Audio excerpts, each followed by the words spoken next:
কিশোরগঞ্জের নীলগঞ্জ স্টেশনটি ব্রিটিশ আমলে এটি ব্যবসায়ের প্রয়োজনে মানুষের কাছে বেশ পরিচিত ছিল। এছাড়া উপমহাদেশের প্রথম মহিলা কবি চন্দ্রাবতীর বাড়ি এই নীলগঞ্জে থাকার সুবাদে এখানে এসেছেন দেশ বিদেশের বহু গুণীজন। তবে ২০১১ সালের ৪ জুলাই লোকবল সংকটের কারণে হঠাৎ স্টেশনটি বন্ধ করা হয়। গেল ২০২০ সালে করোনা পরিস্থিতির কারণে লোকাল ট্রেনগুলো বন্ধ করে দেওয়ার পর একেবারেই বন্ধ হয়ে যায় স্টেশনটির কার্যক্রম। যাত্রী সেবা আর পণ্য পরিবহন সবকিছুই থমকে গেছে। ট্রেন না থামায় সিগন্যাল কক্ষটিও বন্ধ।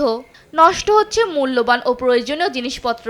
করোনার দোহাই দিয়ে ভৈরব ময়মনসিংহ সেকশনের যে লোকাল ট্রেনগুলো ছিল পরবর্তীতে এই ট্রেনগুলো বন্ধ করে দিচ্ছে।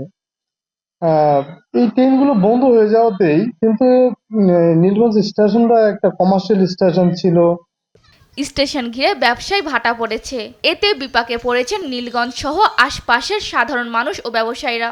কলেজ সুখী নীলগঞ্জ হুমায়ুন আহমদ সাহেবের নাটক কবি চন্দ্রাবতীর বাড়িটা অনেক পর্যটক আসতো, বিদেশি বিভিন্ন দেশের পর্যটক।